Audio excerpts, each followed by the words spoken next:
전통적으로 5월은 가정의 달입니다. 첫째 주일 어린이 주일로 지켰고 둘째 주일 어버이 주일로 지켰습니다. 오늘 교사 주일 겸 부부 주일입니다. 5월 가정의 달이 되면 매년 교회에 나오시는 것이 몹시 부담스러운 지체들이 있습니다. 이혼하신 분, 사별하신 분, 자녀가 없는 분, 독신으로 사시는 분, 혼자 교회에 다니시는 분, 이런 분들은 교회에 나오는 것이 몹시 부담스러울 듯합니다. 가정의 달을 맞이해서 가정 이야기를 많이 할 수밖에 없지 않습니까? 교회 안에는 부모 세대도 있고 자녀 세대도 있습니다. 부모 세대는 기성세대, 자녀 세대는 다음 세대입니다. 교회는 공동체죠. 그래서 부모 세대는 우리 모두의 부모입니다. 자녀 세대는 우리 모두의 자녀입니다. 교회는 가정 공동체이죠. 그래서 교회 안의 모든 지체들은 예수님의 피를 나눈 한 형제 자매, 한 가족, 한 가정입니다. 조금 우리가 마음을 열고 좀 부담스럽겠지만 5월 가정의 달을 보내셔야 하겠고 오늘 말씀도 그런 차원에서 좀 마음을 열고 들을 수 있었으면 좋겠습니다. 하나님은 6일 동안 우주 만물을 창조하시고 그리고 동방에 에덴 동산을 창설하십니다. 그리고 오늘 본문에 아담과 하와 가정을 세우십니다. 가정은 창조의 산물이 되죠. 신약에 오면 예수님께서 이 땅에 오셔서 교회를 세우십니다. 그런데 하나님께서는 교회보다 가정을 먼저 세우셨습니다. 구약에서는 가정을 세우시고 신약에서는 교회를 세우신 겁니다. 교회가 얼마나 소중하고 중요합니까? 예수님의 핏값으로 사신 교회라고 성경은 표현하고 있지 않습니까? 그만큼 가정도 소중하고 중요함을 우리에게 말씀해 주고 있습니다. 하나님이 가정을 세우시는데 어떤 가정이 되기를 원하실까요? 여러분, 우리가 다 가정을 이루고 있습니다. 자녀들은 가정에 속해 있습니다. 훗날 우리도 가정을 이루게 되지 않을까요? 여러분, 지금 현재 어떤 가정일까요? 우리 다음 세대 자녀들은 앞으로 어떤 가정을 이루기를 원합니까? 아담과 하와가 범죄하기 이전 에덴 동산에 있었던 가정, 그런 가정을 하나님이 원하십니다. 하나님이 함께 하시는 가정, 하나님을 섬기는 가정, 에덴 동산 천국과 같은 가정, 그런 가정을 하나님이 분명 원하십니다. 성경에 보면, 특별히 구약 성경에 보면 하나님을 가리켜서 아브라함의 하나님, 이삭의 하나님, 야곱의 하나님 이렇게 표현하고 있습니다. 하나님께서 그 표현을 너무 좋아하셔가지고 친히 당신을 그렇게 계시하신 겁니다. 무슨 의미일까요? 사람은 죄 때문에 죽습니다. 유한한 존재입니다. 그래서 아브라함도 죽고 이삭도 죽고 야곱도 죽습니다. 그러나 하나님은 영원히 살아계신 하나님, 그런 의미가 될 겁니다. 그런데 가정이라는 관점에서 아브라함의 하나님, 이삭의 하나님, 야곱의 하나님을 우리가 한번 해석해 볼 필요가 있죠. 하나님은 가정의 하나님입니다. 그리고 우리에게 이렇게 적용할 수 있겠죠. 아브라함, 이삭, 야곱. 할아버지, 부모, 그리고 우리. 이거죠. 그러면 하나님은요. 할아버지, 할머니의 하나님, 아버지, 어머니의 하나님, 나의 하나님. 좀 달리 적용하면 우리 부모의 하나님, 나의 하나님, 우리 자녀의 하나님. 하나님은 가정의 하나님이십니다. 하나님을 표현하는 것 가운데 이렇게 구약에 아브라함의 하나님, 이삭의 하나님, 야곱의 하나님이 있고요. 신약에 오면 예수님께서 또 아바, 아버지 혹은 아빠, 아버지 이 표현을 쓰셨죠. 아빠, 아버지라는 표현입니다. 아바, 아람어로 그것을 아빠나 혹은 아버지 이렇게 번역할 수 있습니다. 그래서 예수님은 아버지 하나님 이렇게 늘 표현하신 거로 우리가 알 수가 있습니다. 다 가정을 염두에 두고 표현하신 거죠. 자, 하나님 우리의 가정이 성경적인 가정이 되기를 원하십니다. 성경적인 가정은 어떤 특징이 있을까요? 저는 세 가지를 말씀드리려고 합니다. 첫째, 경건과 행복이 있어야 합니다. 여러분, 경건과 행복, 우리 교회에서는 이게 관용적인 표현으로 우리가 이제 익숙하게 사용한 표현이 됐죠. 그런데 경건과 행복은요, 순서가 중요합니다. 우선순위를 어디에 두느냐 이거죠. 세상 사람들은 행복을 추구합니다. 행복밖에 모릅니다. 그런데 우리는 행복 이전에 경건을 중요시하고 경건의 우선순위를 두는 겁니다. 그래서 경건과 행복 이렇게 표현하죠. 왜 그럴까요? 행복은 누가 줍니까? 우리는 분명 확신합니다. 하나님이 주신다고요. 행복은 우리가 만들고 우리가 이룰 수 있는 게 아니고요. 물론 부부가 서로 열심히 노력하면 행복할 수 있겠죠. 그러나 우리는 분명 확신합니다. 하나님이 행복을 주신다고요. 그렇기 때문에 우리가 경건하게 살 수밖에 없는 겁니다. 하나님을 잘 섬기고 하나님 말씀에 순종할 때 분명 행복할 수 있습니다. 신명기 10장 12절 13절 이스라엘아 내 하나님 여호와께서 내게 요구하시는 것이 무엇이냐 곧 내 하나님 여호와를 경외하여 그의 모든 도를 행하고 그를 사랑하며 마음을 다하고 뜻을 다하여 내 하나님 여호와를 섬기고 내가 오늘 내 행복을 위하여 내게 명하는 여호와의 명령과 규례를 지킬 것이 아니냐. 행복을 위해서 하나님 잘 섬기고 하나님 말씀에 순종하라고 성경은 말씀하고 있습니다.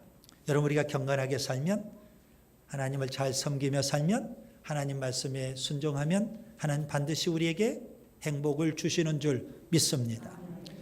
모세를 보세요. 그는 이스라엘 백성을 이끌고 출애굽을 합니다. 광야 40년 동안 이스라엘 백성을 상대로 목회를 합니다. 그가 죽기 직전에 이스라엘 12지파를 마음껏 축복을 합니다. 그리고 맨 마지막에 이렇게 말을 해요. 각 지파를 다 축복하고 나서 맨 마지막 하는 이야기입니다. 신명기 33장 29절 이스라엘이여 너는 행복한 사람이로다. 여호와의 구원을 너같이 얻은 백성이 누구냐?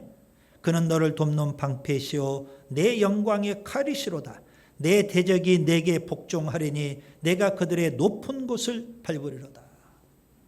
구원받은 하나님의 백성 하나님께서는 행복한 가정 되기를 분명 원하십니다. 그러면 우리가 경건하게 살아야 돼요. 하나님을 잘 섬기고 하나님 말씀에 순종하고 그러면 하나님 우리에게 행복을 주시는 거죠. 구약 성경을 39권 이렇게 우리가 쉽게 표현하죠. 구약 성경의 마지막은 말라기서입니다. 그 말라기서의 맨 마지막은요.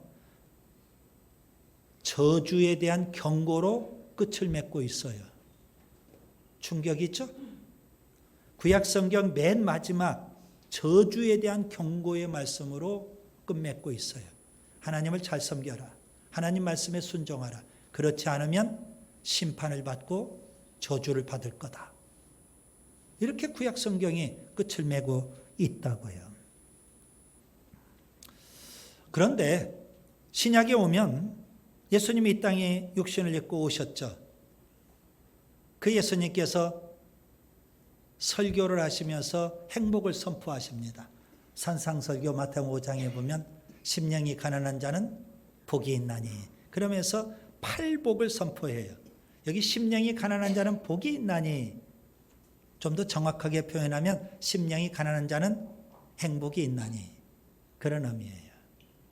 구약은 저주에 대한 경고로 끝나지만 예수님은 행복의 문을 활짝 여시고 행복을 지금 선포하고 계시는 겁니다. 하나님은 이스라엘 가정에 하나님을 섬기는 하나님 백성 가정에 쉐마를 주셨습니다. 그 쉐마는 구약의 지상명령이거든요. 그래서 유대인들은 지금도 쉐마 말씀을 날마다 암송을 합니다. 그 말씀대로 살겠다는 거죠. 그 말씀의 핵심은 뭘까요? 하나님 사랑하고 하나님 잘 섬기자. 그리고 자녀들에게 신앙을 잘 전수해 주자. 이게 쉐마예요. 하나님이 주신 지상명령이라고요. 신명기 6장 4절부터 9절 이스라엘아 들으라. 우리 하나님 여호와는 오직 유일한 여호와이시니 너는 마음을 다하고 뜻을 다하고 힘을 다하여 내 하나님 여호와를 사랑하라. 오늘 내가 네게 명하는 이 말씀을 너는 마음에 새기고 내 자녀에게 부지런히 가르치며 집에 앉았을 때이든지 길을 갈 때이든지 누워있을 때이든지 일어날 때이든지 이 말씀을 강론할 것이며 너는 또 그것을 내 손목에 메어 기호를 삼으며 내 미간에 붙여 표를 삼고 또 내 집 문설주와 바깥문에 기록할 지니라. 부모가 신앙으로 살고 자녀들 신앙으로 잘 양육하라는 겁니다. 행복한 가정을 하나님 원하시죠. 그러려면 우리에게 경건이 필요하다는 말씀이죠. 경건과 행복. 여러분 꼭 기억하세요. 다 행복하기를 원합니다. 어떻게 하면 행복할 수 있어요? 하나님이 주십니다. 그래서 우리가 하나님을 잘 섬기는 경건함이 있어야 된다는 말씀이죠. 경건하고 행복한 그런 가정을 이룰 수 있기를 바랍니다. 둘째, 성경적인 가정은 또 뭐가 있을까요? 순종과 사랑이 있어야 합니다. 신약성경 특별히 바울서신을 보시면 바울은요, 바울서신 안에 가정생활보다 교회 생활에 대해서 엄청나게 많이 말씀을 합니다. 왜냐하면 각 교회 사정에 맞는 그런 말씀들, 교훈들을 주기 때문에 교회 생활에 대해서 많이 말씀을 하고 있어요. 그 중에 가정생활을 말씀하고 있는 부분이 있거든요. 대표적인 말씀이 에베소서 5장 22절부터 6장 4절입니다. 거기에 보면 아내에게 주신 말씀, 그리고 남편에게 주신 말씀, 또 자녀에게 주신 말씀, 부모에게 주신 말씀 각각 다 있어요. 자, 먼저 아내에게 주신 말씀입니다. 에베소서 5장 22절 아내들이여 자기 남편에게 복종하기를 주께 하듯하라. 아내는 남편에게 복종하고 순종하라고 성경은 말씀하고 있어요. 어느 정도 복종하고 순종해야 될까요? 주께 하듯 하라는 겁니다. 교회가 주님께 하듯. 여러분 교회 우리 공동체가 주님에게 어떻게 해야 됩니까? 주님은 몸의 머리에 해당이 되시죠. 우리는 몸의 각 지체입니다. 지체는 몸의 머리이신 주님에게 절대 복종하고 순종해야 되는 겁니다. 마찬가지로 아내는 남편에게 그렇게 순종하고 복종하라고 성경은 말씀하고 있습니다. 그 다음 남편에게 주신 교훈입니다. 에베소서 5장 25절 남편들아 아내 사랑하기를 그리스도께서 교회를 사랑하시고 그 교회를 위하여 자신을 주심같이 하라. 남편은 아내를 사랑하라는 겁니다. 어느 정도 사랑해야 될까요? 예수님이 교회를 사랑하시는 것처럼 사랑하라는 겁니다. 예수님은 교회를 어느 정도 사랑하셨을까요? 자신을 주심같이.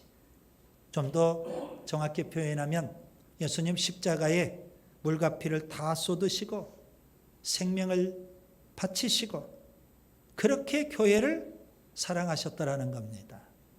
남편이 아내를 사랑하는데 그것은 뭐 이렇게 좀 하고 이게 사랑했다고 말할 수 없는 겁니다. 선물 좀 주고 몬드, 다이아몬드 좀 주고 사랑했다고 말할 수 없는 겁니다. 예수님이 교회를 위해서 목숨을 바쳐 사랑했듯 남편은 그렇게 아내를 목숨 바쳐 희생하고 사랑해야 되는 거죠.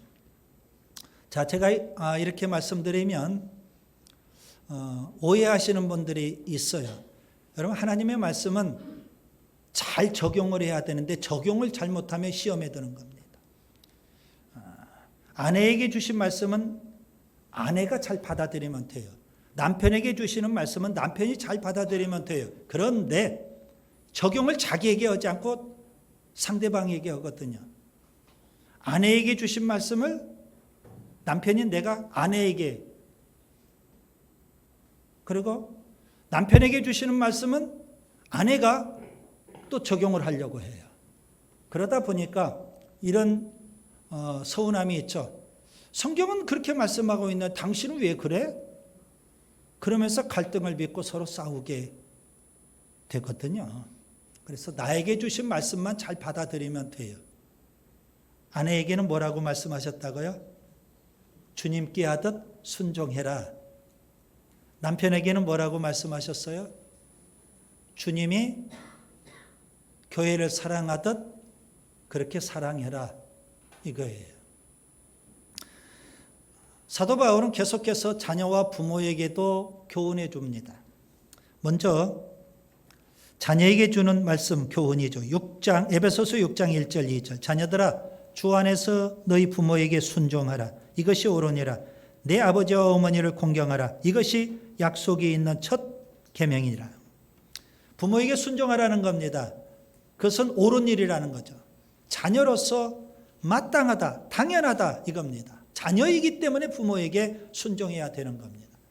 거기서 끝나지 말고 한 걸음 더 나아가 부모를 공경하라는 겁니다. 공경이란 뭘까요? 물질까지도 드리면서 섬기는 것을 의미하는 겁니다. 성경에 부모에게 효도하라, 부모에게 순종하라, 공경하라 말씀을 하는데 부모의 조건은 전혀 말씀하고 있지 않아요. 부모가 학식이 있으니까, 부모가 가진 재산이 많으니까, 부모가 잘생겼으니까, 부모가 세상에서 성공했으니까 부모 말씀에 순종하고 공경하고 효도해라. 그렇게 조건을 달지 않았어요. 부모의 그런 조건들을 말하고 있지 않아요. 자녀이기 때문에요. 마땅히 부모가 어떠하든 부모에게 순종해야 되는 거예요. 부모가 못 배울 수 있어요. 가진 게 없을 수 있다고요. 세상에서 성공하지 못할 수도 있어요. 그럼에도 불구하고 부모이기 때문에, 나는 자녀이기 때문에 순종하고 부모를 공경해야 되는 거예요. 부모에게 주는 교훈 말씀이 있습니다. 에베소서 6장 4절. 또 아비들아 너희 자녀를 노엽게 하지 말고 오직 주의 교훈과 훈계로 양육하라. 자녀, 지난 시간에 말씀을 드렸었죠. 하나님이 주신 자녀예요. 그렇기 때문에 부모는 청지기 신앙을 가져야 돼요. 내 뱃속에서 나왔으니까 내 소유다 이렇게 생각을 하고 내 마음대로 내 뜻대로 그렇게 자녀를 양육하려고 하면 안 되는 거예요. 그러니까 자녀와 끊임없이 갈등을 빚게 돼요. 그리고는 자녀 사춘기 때 자녀가 폭발해요. 가출해요. 이렇게 가는 거예요. 내 뜻, 내 생각, 내 계획을 자녀에게 고집하지 마세요. 그러면 자녀가 뭐 하다고요? 시험 드는 거예요. 자녀가 자꾸 노여워하게 되는 거예요. 다만 우리가 하나님 말씀으로 양육해야 되는 거예요. 저는 목회하면서 하나님 앞에 이렇게 기도를 했어요. 하나님, 성도들이 정말 하나님의 백성답게 세상에 나아가서 사명에 살았으면 좋겠습니다. 그런데 제가 성도들의 삶이 다 다른데 그걸 어떻게 제가 다 일일이 코치해주고 인도해 줄 수 있을까요? 하나님이 감동을 주시는데 예수 정신을 심어주면 된다 그래요. 그래서 저는 예수 정신만 강조하는 거예요. 예수 정신만 제대로 심어놓으면 그 예수 정신을 갖고 가정에서도 그렇게 살면 돼요. 직장에서도 그렇게 살면 되는 거예요. 학교에서도 예수 정신을 갖고 살면 돼요. 예수 정신을 갖고 이 사회에 가서 살면 되는 거예요. 맞죠? 부모가 자녀를 일일이 자꾸 이야기를 해요. 근데 자녀는 듣지 않아요. 잔소리거든요. 뭐 하면 돼요? 하나님 말씀, 신앙만 제대로 심어놓으면 되는 거예요. 그러면 자녀들이 그 신앙 갖고 학교에서도 아니면 다 커서 직장에서도 이 사회에 나가서도 살 수 있어요. 우리가 예수 정신을 갖고 어디 가서든지 살아야 하는 것처럼 우리 자녀들도 신앙을 갖고 예수 믿는 그 신앙을 갖고 넉넉히 세상을 이기며 살 수 있어요. 하나님의 뜻을 분별하며 살 수 있다고요. 자, 아내에게 주신 말씀, 남편에게 주신 말씀, 그리고 자녀에게 주신 말씀, 부모에게 주신 말씀, 이걸 종합해 보면 순종과 사랑이에요. 성경적인 가정에는 반드시 순종과 사랑이 있어야 돼요. 아내는 남편에게, 자녀는 부모에게 순종하는 거예요. 그리고 남편은 아내를, 부모는 자녀를 사랑하는 거예요. 순종과 사랑. 그래서 성경적인 가정을 이룰 수 있기를 바랍니다. 셋째, 성경적인 가정은 화목과 평안이 있어야 합니다. 누가복음 15장에 보면 아주 유명한 세 가지 비유가 나옵니다. 잃은 양의 비유, 잃은 드라크마의 비유, 그리고 탕자의 비유입니다. 이 세 가지 비유는 다 동일한 의미입니다. 한 영혼이 회개하고 하나님 앞에 돌아오면 하나님이 기뻐하신다. 그걸 예수님이 말씀하기 위해서 세 가지 비유를 말씀해 주신 거예요. 그런데 저는 지금 탕자의 비유를 좀 말씀드리려고 해요. 이것을 가정이라는 관점에서 우리가 한번 해석해 볼 필요가 있겠다는 겁니다. 예수님은 하나님의 백성이 어떤 가정을 이루면 좋을까? 이 탕자의 비유를 통해서 말씀하고 계시거든요. 어떤 사람에게 두 아들이 있어요. 그 아들은 참 듬직해요. 성실해요. 착해요. 부모 말씀에도 늘 순종을 해요. 그리고 일터에서 땀 흘려 열심히 일해요. 부모가 볼 때 정말 큰 아들이에요. 듬직해요. 믿음직스러워요. 그런데 둘째 아들, 이 막내는 큰아들하고는 너무 달라요. 동일한 엄마 뱃속에서 나왔는데 이렇게 다를 수가 있어요? 배짱이처럼 노는 것만 좋아해요. 오락만 좋아해요. 일하려고 하지 않아요. 형하고는 너무 달라요. 그냥 놀고 먹는 일에만 관심이 있어요. 그리고 자세히 보니까 부모님 호주머니만 뜯어가려고 해요. 부모님이 물려주실 유산, 재산, 거기에만 눈독을 들이고 있거든요.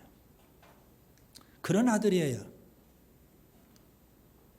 부모 마음에 썩 들지는 않아요. 그런데 어느 날 이 둘째 아들이 아버지가 살아계시는데 당돌하게 아버지 앞에 와서 이렇게 요구를 해요. 아버지 돌아가신 것으로 여기고 그러면 아버지가 우리에게 유산을 물려주지 않겠습니까? 나에게 돌아올 유산의 몫을 지금 주세요. 이렇게 요구를 해요. 그런데 아버지는 아무 말 하지 않아요. 그리고 두 아들에게 유산을 분배해 줬어요. 둘째 아들은 신바람이 난 거예요. 큰 아들은 못마땅하죠. 둘째 아들, 저 버리장머리 없는 아들 저렇게 놔두다니, 그리고 유산을 물려주다니, 상식선에서 마땅치 않는 거예요. 이 둘째 아들이 아버지로부터 물려받은 유산을 갖고 집을 떠나요. 아버지 품을 떠나요. 더 이상 이제 부모님 간섭받지 않겠다는 거예요. 내 마음껏, 내 하고 싶은 대로 마음껏 즐기며 살겠다는 거예요. 먼 나라로 갔어요. 부모님 간섭을 받지 않기 위해서. 돈이 있으니까 친구들도 옆에 끌어요. 여자들도 자꾸 끌어요. 돈이 있으니까 그러는 거예요. 그런데 그 많은 재산이 오래 갑니까? 다 탕진해 버렸어요. 심지어 이제 전에 그렇게 친했던 친구들, 또 가까이 있던 여자들 어느 누구도 거들떠보지 않아요. 먹을 게 없어요. 배를 쫄쫄 마요. 결국 허기를 채우기 위해서 돼지들이 먹는 쥐엄 열매를 먹기 시작을 해요. 겨우 허기를 면해요. 그런데 어느 날 그 돼지나 먹는 그 쥐엄 열매를 먹다가 불현듯 생각이 나요. 내 아버지 집에는 풍족한 양식이 있는데, 그 생각이 불현듯 드는 거예요. 그래서 그 쥐엄 열매를 내려놓고 그 자리에서 분연히 일어나요. 아버지 집을 향해서 가요. 알거지, 거렁뱅이, 노숙자와 같아요. 그렇게 아버지 집으로 가는 거예요. 아버지는 둘째 아들이 집 떠난 뒤 날마다 이 아들이 이제 나오나 저제 나오나 마을 밖에 나가서 그 아들 오는 것을 기다리고 있어요. 멀리서 아들이 오는데 너무 남루하고 초라하고 볼품없는 모습이죠. 그런데 아버지는 직감적으로 알아요. 내 아들인 것을. 아버지가 달려가서 그 아들을 덥석하나요. 그리고 그 아들 집으로 데리고 와서 목욕을 시켜요. 좋은 옷을 입혀요. 그리고 손에 가락지를 끼워요. 아들이니까. 그리고 내 아들은 죽었다가 살아서 돌아온 거야 생각을 하고 살찐 송아지를 잡아서 잔치를 해요. 집안이 막 떠들썩해요. 잔치를 벌여요. 큰아들이 들에서 일하고 집으로 돌아왔는데 집에 뭐 잔치집이 됐어요. 확인해 보니까 동생이 돌아왔거든요. 그것도 알거지로. 거렁뱅이가 되어서 집에 돌아온 거예요. 큰아들은 못마땅해요. 저런 동생 아닌 동생을 위해서 아버지가 좋은 옷을 입히고 가락지를 끼우고 살찐 송아지를 잡고 잔치를 베풀고, 그런 아버지의 행태가 마땅치 않아요. 게다가 동생? 아이고, 저런 놈은 내 동생도 아니야. 그런 생각이 드는 거예요. 그 동생의 얼굴만 바라보면 속에서 화가 막 치밀어 오르는 거예요. 인생을 어찌 저 따위로 사냐. 저런 놈은 내 동생도 아니야. 예수님이 그런 가정을 지금 말씀하고 계셔요. 여러분, 하나님을 섬기는 가정은 천국을 이루며 살아야 돼요. 세상 사람들에게 우리는 가정을 통해서 천국을 전해주고 보여줄 수 있어야 돼요. 여러분, 세상 사람들이 천국을 어떻게 알 수 있을까요? 천국을 어떻게 볼 수 있을까요? 천국을 어떻게 사모할 수 있을까요? 불가능한 거예요. 지옥 같은 세상에 사는데 그것이 본인들은 행복하다고 천국이라고 생각하고 있는데 진정한 천국을 그들이 어떻게 알 수 있겠어요? 하나님을 섬기는 우리의 가정이 천국을 이루어서 그들에게 보여줘야 되는 거예요. 여러분의 가정은 지옥입니까? 아니면 천국입니까? 가족끼리 서로 이해하고 서로 사랑하고 서로 감싸주고 서로 용서하고 서로 격려하고 참된 쉼과 안식이 있는 그런 가정이 되어야 되지 않을까요? 타항자가 있는 이 가정처럼 형제지간에도 서로 맞닥지 않고 갈등을 빚고 이래서야 어떻게 이게 가정이 천국이라고 할 수 있어요? 창세기에 보면 아브라함의 가정, 이삭의 가정, 야곱의 가정이 있어요.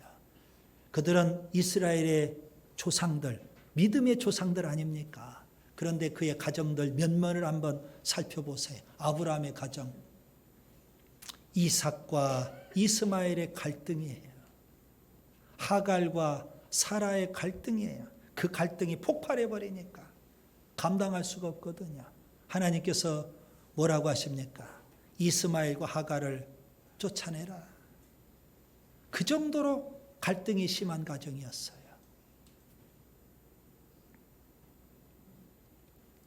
화목하고 평안하지 못한 가정이 있죠. 화목하지도 못해요. 평안하지도 못해요. 이삭의 가정을 보세요. 이삭의 가정도 역시 동일해요. 야곱과 에서의 갈등을 여러분이 너무 잘 아실 거예요. 야곱은 장자의 명분을 팥죽으로 사요.